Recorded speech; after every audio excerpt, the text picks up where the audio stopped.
berada di ujung Indonesia, tak membuat kita terlupa. Sebuah negeri sentosa yang diselimuti salju abadi.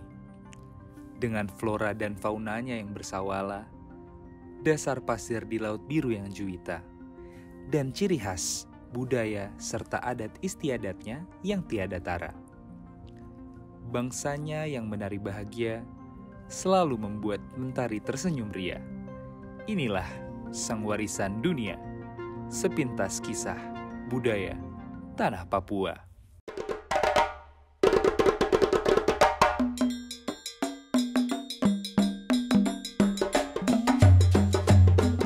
Selamat siang, kami dari UPTB Anjungan Papua.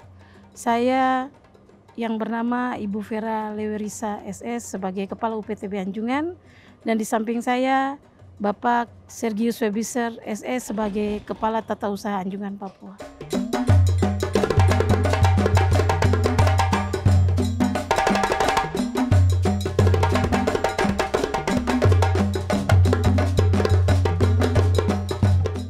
Makna patung informasi kalau kita masuk di areal Anjungan Papua itu kan berada di depan, di atas pintu ya.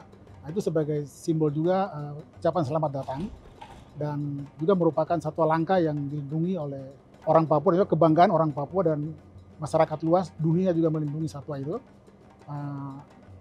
Dan di Papua juga sudah banyak yang memelihara.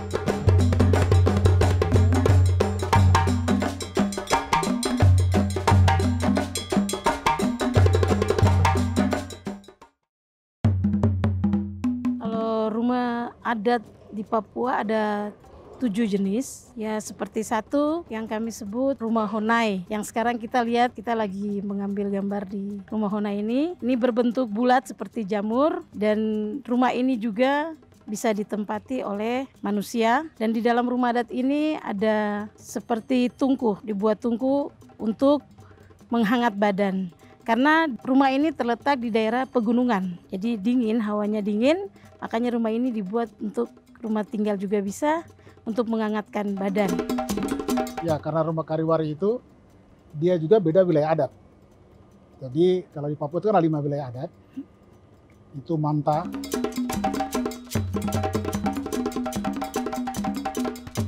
Taanim, terus Lapago,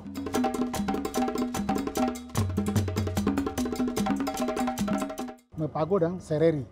Itu bagi wilayah adat. Jadi kalau kita bicara rumah Kariwari berarti dia masuk dalam wilayah adat Manta.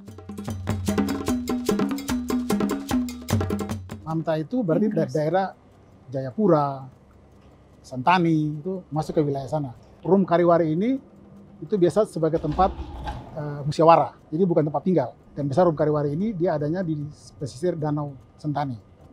Dari sana ada suku Enggros, Tobati. Rumah Kariwari itu di dalamnya tempat menyimpan benda-benda budaya dari nenek moyangnya. Nah, kepala suku, jadi benda-benda yang dianggap sakral, nah itu mereka simpan di dalam rumah Kariwari itu. Kalau Ebe Honai itu sama juga dengan rumah Honai, cuma Ebe itu untuk perempuan, khusus untuk perempuan yang di dalam rumah itu.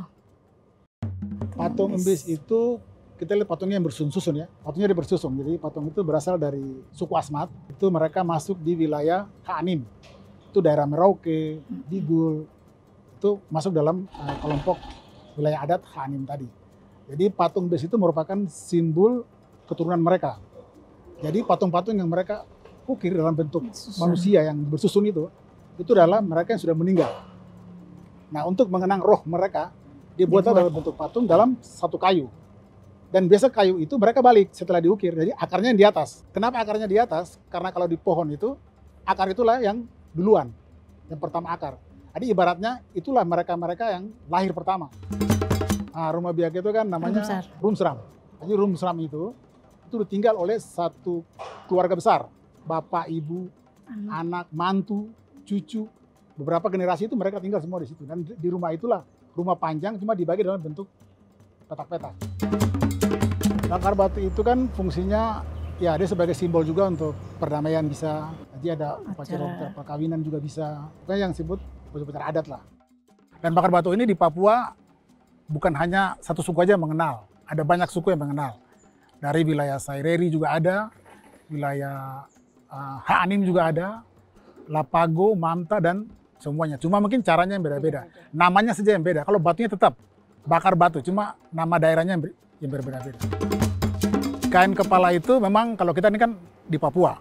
Kain kepala itu biasa dia adanya di daerah Papua Barat. Nah di Papua Barat itu memang juga ada beberapa suku yang menggunakan kain kepala. Salah satu itu suku Ayamaru. Jadi kain kepala ini sebagai simbol kebesaran dalam keluarga ketika mereka membayar mas kawin.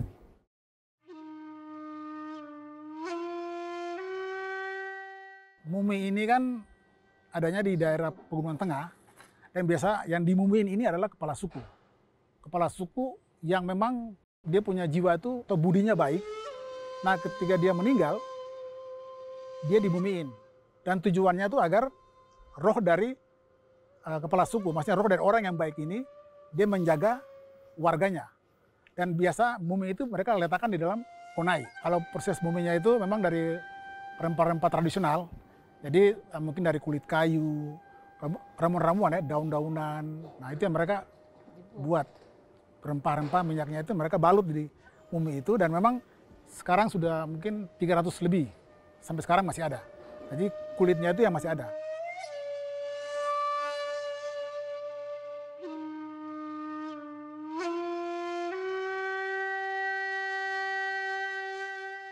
Tak perlu berpikir untuk memutuskan jatuh cinta, bila kita berkesempatan menikmati sajian Tuhan yang paling murni, yang terkadang membuat kita lupa diri karena ciptaannya yang bernilai tinggi. Menabirkan alam, adat istiadat, bahasa, hingga kisah budaya yang mempesona.